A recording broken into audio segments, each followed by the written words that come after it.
الأنبياء والمرسلين ولكل الصحابة والقرابة والتابعين لهم بإحسان إلى يوم الدين. أولئك هم الفاتحة.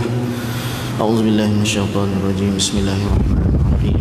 الحمد لله رب العالمين الرحمن الرحيم مالك يوم الدين إياك نعبد وإياك نستعين صراط المستقيم صراط الذين أنعمت عليهم غير المغضوب عليهم ولا الضالين. أعوذ بالله من الشيطان الرجيم. بسم الله الرحمن الرحيم. الحمد لله رب العالمين والصلاة والسلام على أشرف الأنبياء والمرسلين وعلى آله وصحبه أجمعين. أشهد أن لا إله إلا الله وحده لا شريك له وأن محمدا عبده ورسوله. ما شاء الله كان وما لم يشأ لم يكن ولا حول ولا قوة إلا بالله العلي العظيم. سبحانك لا علم لنا إلا ما علمتنا إنك أنت العليم الحكيم. Amma ba'd. Alhamdulillah, pertama dan selamanya marilah sama-sama kita mengatur infinity kesyukuran kita kepada Allah Subhanahu wa taala yang masih memberikan kesempatan dan juga ruang waktu kepada kita untuk bersama-sama di atas masjid rumah Allah yang indah ini. Insya-Allah sama-sama kita berniat i'tikaf. Mudah-mudahan menjadi sedikit sebanyak penambah amalan kita di hari akhirat kelak insya-Allah. InsyaAllah pada malam ini juga kita akan menyambung pengajian kita, iaitu hadis peristiwa akhir zaman ataupun tanda-tanda kiamat yang kecil yang sepatutnya berada dalam pemikiran dan pengetahuan kita, supaya pada hari ini kita sedar dan kita yakin bahawa kita sedang berada di suatu akhir zaman, suatu masa yang dunia ini akan berakhir, suatu masa yang kita akan kembali kepada Allah Subhanahu wa taala. Hidup kita ini hanya sementara sahaja. Umur yang kita ada ini semakin lama semakin pendek walaupun dia bertambah. Dikatakan kalau seorang itu bukunya, umurnya ada 62, maka kalau hari ini dia umur 52, ada 10 tahun masih berbaki kepada hidup dia.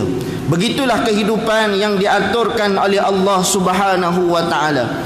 Dan begitu juga kita dalam keadaan umur semakin bertambah, sepatutnya amalan kita kepada Allah Subhanahu wa taala semakin banyak dan semakin bertambah. Itulah kehidupan seorang hamba kepada Tuhan, iaitu Allah Subhanahu wa taala.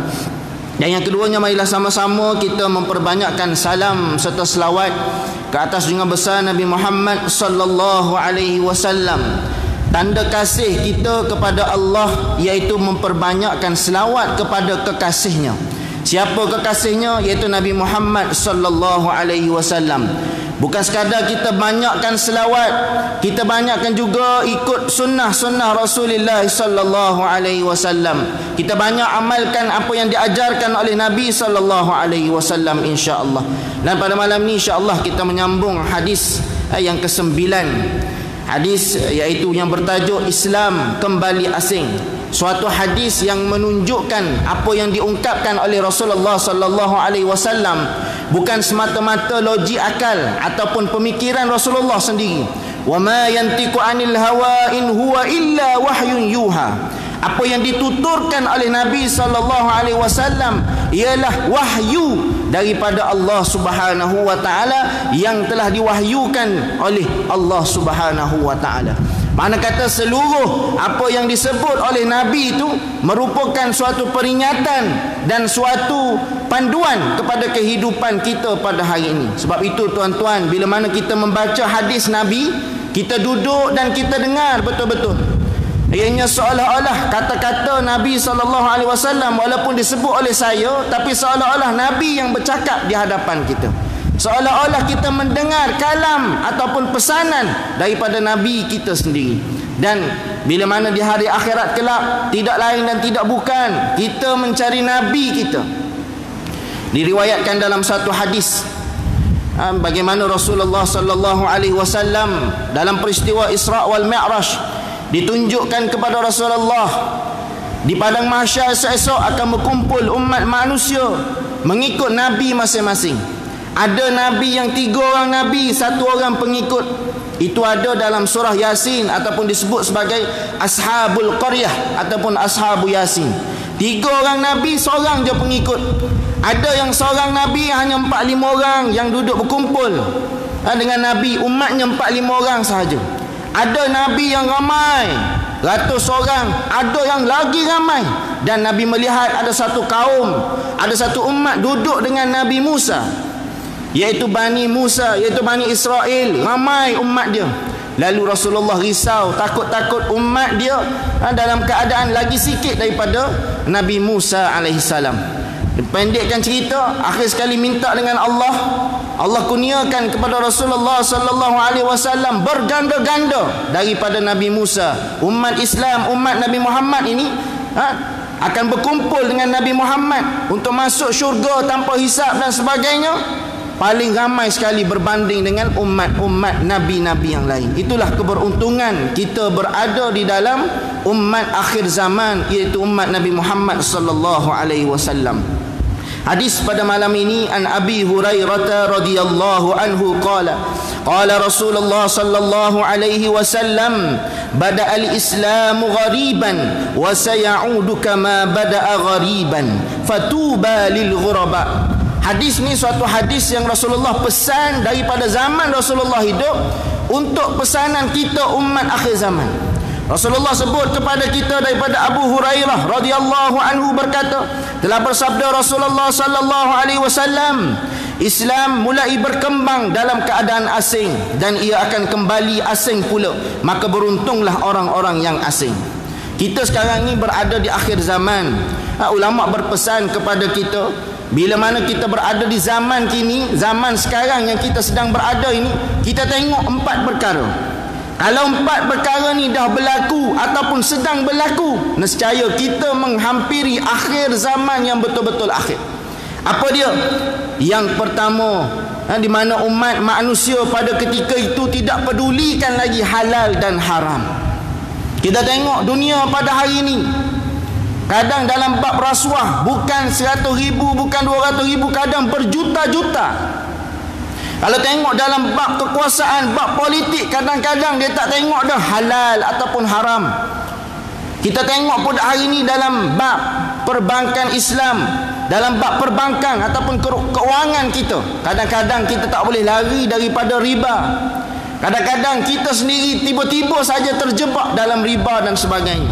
Hari ini 2-3 hari ni tuan-tuan panas dalam Facebook anak-anak muda ataupun mahasiswa kita dalam isu MLM. Saya tak nak sebutlah MLM apa dia. Cuma kadang-kadang yang jadi mangsanya siapa? Yang jadi mangsa dia ayah dia yang keluarkan duit. Yang jadi mangsa keluarga dia keluarkan duit. Kawan saya cerita, habis 20,000 untuk MLM sahaja. Baru ambil ijazah. Dia punya nak duit tu cepat. Terjebak dengan MLM, multi level marketing ni, akhir sekali ditipu sampai berpuluh-puluh ribu. Allahu Akbar. Ini kadang-kadang kita kena buka minda kita. Dunia hari ini bukan dunia mudah. Bukan hulus RM1, minggu depan dapat RM20. Dunia yang perlu kepada usaha, dunia yang perlu kepada cabaran, dunia yang perlu kepada pengorbanan. Sebab itu kita kena tengok dalam kehidupan kita ni halal dan haramnya macam mana. Apa yang kita bawa balik ke rumah dan sebagainya, itu kita kena tengok. Yang kedua, tanda-tanda kita berada di akhir zaman ialah apabila orang sekeliling kita dalam keadaan berperangai buruk, dalam keadaan akhlaknya akhlak yang teruk, akhlak yang porak-peranda, yang tidak menampakkan itu adalah umat Islam. Kalau kita tengok tuan-tuan dalam Facebook, dalam Twitter, bahkan beberapa hari lepas, yang puak-puak LGBT yang sokong gay dan sebagainya ni, sampai trending beberapa hari dalam Twitter, bangga dengan homoseksual ataupun bangga dengan maksiat yang dia buat. Ni keadaan yang kita duduk hari ni. Kadang-kadang kalau tengok dalam Twitter tuan-tuan, Twitter ni yang gambar burung warna biru tu, tu aplikasi. Aplikasi anak-anak muda dia suka, dia panggil tweet. Tweet ni beberapa perkataan je boleh. Dia bukan macam Facebook, boleh tweet banyak dan sebagainya. Dalam Twitter, macam-macam pemikiran-pemikiran liberal yang diagung-agungkan. Kadang kita pun pelik, mari daripada mana puak-puak ni? Rupanya dia nak luah perasaan, dia nak luah pemikiran dia tu, dia luah dekat media sosial pada hari ini. Mana kata dalam keadaan itulah dunia yang terpaksa kita hadapi pada hari ini. Itu tak cerita lagi dalam bab TikToknya, dalam bab Instagram, duk berjoget sampai tak ingat dunia, joget dalam tu. Dengan title anak, makna title pelajar, kadang-kadang title pelajar agama. Yang nak bawa agama, yang nak ceramah, yang nak jadi ustaz, yang nak betulkan agama orang selepas daripada ini, itu pun dah rosak masa belajar lagi. Ni keadaan dunia yang kita duduk sekarang. Yang ketiga, ulama pesan kepada kita, sekiranya kita berada dalam zaman yang mana orang jahil, ataupun Nabi sebut dalam hadis Ar-Ruwaibidah. Ruwaibidah ni orang jahil yang menguruskan agama. Orang yang tak reti agama, tapi dia yang menguruskan agama. Apa maksud? Boleh jadi orang jahil, orang yang tak reti agama, tapi dia memimpin orang Islam. Sampai satu tahap menyamaratakan agama. Dia sebut agama Islam, agama Kristian, Hindu, Buddha, semua nak pergi ke syurga belaka. Jadi semua agama sama, dia kata. Ini benda-benda yang rosak yang ada dalam pemikiran kita hari ini. Tambah-tambah kita tengok tuan-tuan di belah Sabah, Sarawak dan sebagainya, mereka ni kadang-kadang kekurangan asatizah, kekurangan guru-guru yang mengajar, menyebabkan kadang-kadang yang masuk dalam pemikiran mereka ni adalah benda-benda yang menyenangkan mereka. Makna kata bukan yang sahih daripada agama. Ni yang kita takut ni. Sebab itu bila ke Sabah, kita tengok begitu besar sekali sepatutnya orang-orang Islam ataupun asatizah, ustaz-ustaz kita ni berkorban untuk mengajar ilmu dan sebagainya di belah-belah sana. Allahu Akbar. Begitu juga orang asli, tuan-tuan. Orang asli hari ini kekurangan apa dia? Kekurangan tenaga-tenaga pengajar yang boleh bersama dengan mereka untuk mengajar, untuk ajar mereka solat, puasa, bab-bab asas dalam agama Islam. Dan yang ketiga, yang keempat, iaitu apabila kamu berada di suatu zaman ilmu diangkat. Ilmu diangkat dengan cara mana? Ilmu diangkat dengan cara Allah mematikan para ulama. Tahun ini kita di Muar ni sahaja dah berapa orang ulama yang Allah Ta'ala angkat, yang Allah Ta'ala telah panggil menghadap. Makna kata kita hari ini dalam keadaan kekurangan orang-orang ilmuwan ataupun ulama-ulama. Hari ini, tarikh hari ini, tuan-tuan, ada seorang ulama besar di Mesir, iaitu Syekh Nuruddin Itir, dipanggil menghadap ilahi. Ini salah seorang yang mana silibus ataupun pengajian-pengajian di universiti di Damaskus, Damsyik sebelum ini, antaranya Universiti Azhar dan sebagainya, mengguna pakai kitab yang dikarang oleh Syekh Nuruddin Itir. Ini orang Syria, meninggal dunia pada hari ini. Makna kata setiap hari demi hari akan ada ulama yang Allah Ta'ala angkat. Ini bila mana Allah Ta'ala angkat satu ulama, dunia ataupun ilmu yang ada pada dia semakin lama semakin hilang, semakin lama semakin hilang. Manakala bila ilmu dah hilang, akan ramai orang jahil. Bila ramai orang jahil, inilah berlakunya dunia yang porak-peranda. Orang yang tak reti memimpin orang lain, menguruskan orang lain. Ini kebahayaan ataupun keadaan yang kita hadapi pada hari ini. Dan saya kira kita sebut empat perkara tadi. Yang pertama, tak peduli halal haram, orang sekeliling kita berperangai-perangai yang buruk, orang jahil yang menguruskan agama. Dan yang keempat, ilmu diangkat. Keempat-empat ni sedang kita alami dari semasa ke semasa. Makna kata kita memang betul-betul berada dalam keadaan akhir zaman. Sebab tu kita kena sentiasa berhati-hati dan sentiasa beringat antara sesama kita. Baik, kita masuk kepada hadis yang kita baca tadi daripada Abu Hurairah radhiyallahu anhu, telah berkata bahawa Nabi SAW telah bersabda, Islam mulai berkembang dalam keadaan asing. Suatu ketika dulu kita melihat Mekah merupakan kota yang tandus. Lalu datang Nabi Ismail dengan ayah dia Nabi Ibrahim dengan Siti Hajar membangunkan kota Mekah. Akhir sekali kota Mekah hebat, pesat membangun. Lama kemudian, bila mana agama tidak diamalkan lagi, lalu orang jahil ramai. Begitulah di saat mana Nabi SAW diutuskan di Mekah dan Madinah. Islam makna kata dalam keadaan umat yang begitu jahil pada ketika itu, dan dunia menghadapi dua kuasa besar, kuasa Rom dan kuasa Parsi. Dua kuasa ni dalam keadaan macam mana? Kadang-kadang ada undang-undang yang dibuat sendiri. Anak raja boleh kahwin dengan raja, makna kata bapa boleh kahwin dengan anak. Itu undang-undang yang mengarut, yang wujud zaman itu. Lalu datang Nabi SAW dalam keadaan Islam dilihat sebagai asing. Apa maksud asing? Kita tengok dalam keadaan orang tengok tu pelik. Itu maksud asing. Orang tengok dalam keadaan benda yang tak biasa berlaku. Sembah berhala, tiba-tiba marinya Nabi SAW ajar sembah Allah. Tiba-tiba ajar kepada orang Mekah pada ketika itu solat.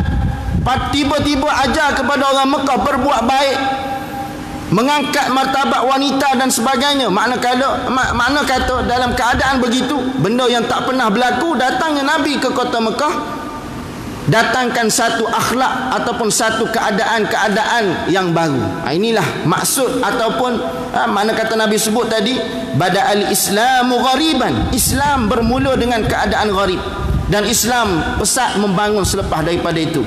Zaman Sayyidina Umar, zaman Salahuddin Al-Ayyubi, zaman Abbasiyah, zaman Turki Utsmaniyah. Ini zaman keadaan dunia. Dunia penuh dengan Islam. Makna kata seluruh pelusuk dunia ini, di mana sekalipun, termasuk kita di Malaysia ni. Dan antara yang berada di bawah naungan Turki Utsmaniyah pada satu ketika dulu, iaitu Melaka.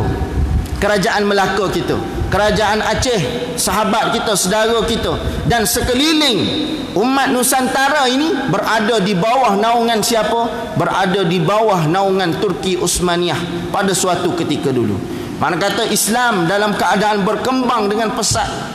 Dan hari ini Islam atas muka bumi ini berbilion-bilion manusia yang bernama Islam, tapi dalam keadaan berbilion itu pun kita tidak mampu memegang kuasa dunia. Sebab itulah Islam semakin lama semakin ditindas. Sebab apa? Tengok daripada hadis Nabi SAW. Nabi sebut bada'al Islam ghariban. Islam datang dalam keadaan asing. Wa sayaudu kama bada'a ghariban. Lama-lama Islam akan kembali asing. Al-Imam An-Nawawi yang menyebutkan hadis ini dengan maksud annal Islam bada'a fi ahad minan nas wa qillatin summa ishtahar wa zahara summa sayalhaquhu an-naqsu wal ikhlal hatta la yabqa illa fi ahad wa qillatin aidan kama bada'a. Imam An-Nawawi menyebutkan kepada kita yang bermaksud iaitu Islam dimulai daripada segelintir orang, dari sedikitnya manusia. Makna kata Islam, bila mana Rasulullah SAW diutuskan ke Mekah, orang yang ikut Islam ni hanyalah di kalangan hamba, di kalangan orang-orang yang lemah pada ketika itu, dan sedikit bilangannya. Lalu Islam menyebar dan menampakkan kebesarannya. Lalu kemudian daripada itu Islam semakin tersebar, semakin tersebar. Pernah satu ketika Rasulullah SAW, dia ada mak, dia panggil Ummu Harim. Ummu Harim ni merupakan adik-beradik susuan kepada Aminah, iaitu mak kepada Nabi SAW. Makna kata mak susuan lah, mak susuan, mak adik-beradik susu, mak adik-beradik susu, iaitu Ummu Harim. Rasulullah kalau dalam keadaan tertekan ataupun dalam keadaan stres, dia akan pergi jumpa dengan Ummu Harim. Dia jumpa dengan Ummu Harim, dia pergi dekat rumah Ummu Harim. Wahai Ummu, bila mana mak ni orang yang rapat dengan anak, orang yang biasa tengok anak dalam keadaan gelisah, dia tengok muka Nabi pun dia dah tahu dah, Nabi Muhammad dalam keadaan resah, gelisah, stres dan sebagainya. Bila tengok muka, tak apalah, rehat dulu, mak pergi masak. Ummu Harim sebut dia pergi masak. Dalam keadaan masak, Nabi pun rehat sekejap, Nabi pun bangun. Bila dah siap masak, Nabi pun bangun. Bangun dalam keadaan jumpa dengan Ummu Harim, jumpa dalam keadaan gembira. Sebab apa? Sebab disebut kepada Ummu Harim, ya Ummu, aku tadi berehat dan aku nak cerita kepada Ummu bahawa Islam pada satu ketika nanti umat Islam akan mampu membeli kapal. Rasulullah sebut begitu kepada Ummu Harim. Apa maksud? Makna kata Islam pada ketika itu dalam keadaan orang tindas orang Islam. Orang tak berapa nak ikut orang Islam. Tapi bila mana orang Islam mampu membeli kapal, makna kata apa? Islam semakin hebat suatu ketika nanti. Disebut begitu kepada Ummu Harim. Lalu Ummu Harim, mak, dia panggil mak adik-beradik susuan Nabi SAW ini. Dia sebut apa? Dia kata, ya Muhammad, kamu doakan supaya Ummu Harim ni, Ummu ni dia sebut Ummu, dapat naik kapal yang pertama yang mampu dimiliki oleh orang Islam tersebut. Nak jadikan cerita tuan-tuan, pada satu ketika selepas daripada itu, bila mana orang Islam pertama sekali berlayar nak pergi berdakwah ke satu tempat yang jauh daripada kota Mekah, jauh daripada kota Madinah, antara orang yang berada di dalam kapal tersebut ialah Ummu Harim yang didoakan oleh Nabi SAW. Apa maksud? Maksudnya Islam daripada dalam keadaan tertindas, dalam keadaan orang tak nak ikut, dalam keadaan orang kecam, orang sekeliling tak nak ikut pun, Nabi SAW kemudian daripada itu Islam dijadikan panduan oleh seluruh dunia. Inilah kehebatan yang disebut sebagai agama kita. Kemudian keadaannya akan surut sampai Islam berada di tengah keterasingannya, kembali berada pada segelintir orang dari sedikitnya manusia sebagaimana di awalnya. Imam Nawawi sebut kepada kita, suatu ketika nanti Islam akan kembali terasing sebagaimana asalnya datang ke bumi ini. Bagaimana Islam datang dengan sedikitnya orang ikut, begitulah keadaan itu akan berulang suatu ketika nanti. Tuan-tuan, kalau kita nak lihat benda ini dengan keadaan sekarang, berlakunya banyak sekali fitnah yang menyebabkan kita sendiri pun tak tahu yang mana betul, yang mana salah. Oh, ini yang kita takut sangat-sangat. Sebab itulah bila mana kita terjemahkan orang yang asing ni, apa maksud? Antaranya orang yang asing ini ialah Islam menjadi asing ni. Apa maksud? Islam menjadi asing dengan cara mana? Antaranya ialah sunnah-sunnah Nabi SAW banyak ditinggalkan. Hari ini berapa ramai orang yang betul amalkan sunnah sebab ikut Nabi SAW. Berapa ramai orang yang iktikad dalam hati dia, masuk ke dalam tandas dengan kaki kiri, bukan sebab adat, bukan sebab disuruh oleh orang lain, tapi sebab ikut Nabi. Berapa ramai orang yang dalam keadaan begitu? Berapa ramai orang yang menjaga nak masuk masjid, masuk dengan kaki kanan, keluar masjid, keluar dengan kaki kiri. Berapa ramai orang yang dalam hati dia betul-betul nak ittiba' Rasulullah SAW, nak ikut sunnah Nabi. Sebab itu benda-benda sunnah ini kadang-kadang makin lama makin terhakis dalam kehidupan kita. Antara sunnah Nabi juga apa dia? Bila mana masuk ke dalam tandas, kita tutup kepala dengan kain ataupun dengan benda-benda yang boleh menutup kepala. Berapa ramai yang amalkan sunnah ini dalam rumah masing-masing? Ini keadaan-keadaan ataupun sunnah-sunnah Rasulullah SAW yang semakin lama semakin ditinggalkan. Berapa ramai hari ini bila mana nak tidur, betul-betul dalam keadaan berwuduknya, dalam keadaan baca bismillahnya, baca ayatul kursinya, baca suratul mulknya, mengikut apa yang disuruh, disarankan oleh Rasulullah. Berapa ramai tuan-tuan hari ini dalam keadaan kita bila mana berpakaian, kita tak malu nak ikut Rasulullah. Hari ini kalau kita tanya orang dalam masjid ni pun, kalau kita pergi ke mall mana-mana sekalipun, bila mana kita pakai jubah, pakai kopiah, kadang-kadang orang tengok kita rasa pelik. Ni mari daripada mana? Ni mesti geng-geng tabligh. Tu je label dia. Mesti geng-geng puan-puan ni. Mari mall mana ni dengan pakai capal ni, orang tengok tu pelik. Sebab apa? Itulah keadaan yang Nabi sebut. Makin lama Islam makin dalam keadaan terasing. Anak muda contoh mari pakai serban, pakcik-pakcik pula tengok, oi daripada mana pula ni, mari dengan pakai serban besar begini. Itu yang kita runsing hari ini tuan-tuan. Sebab apa? Kadang-kadang Islam walaupun di mata orang yang bawa Islam, orang yang ada title ustaz, orang yang ada title makna kata pembawa agama, penyebar agama sendiri pun rasa malu bila mana nak laksanakan sunnah-sunnah Nabi SAW. Ini yang kita risau dalam kehidupan kita. Sebab itu bila mana kita mendidik anak kita, diajarkan oleh para ulama, sebagaimana yang saya pernah sebut sebelum daripada ini, kita bahagi 3. Yang pertama 7 tahun yang pertama ulama sebut jadikan anak kita sebagai raja. Jadikan anak sebagai raja. Apa maksud raja?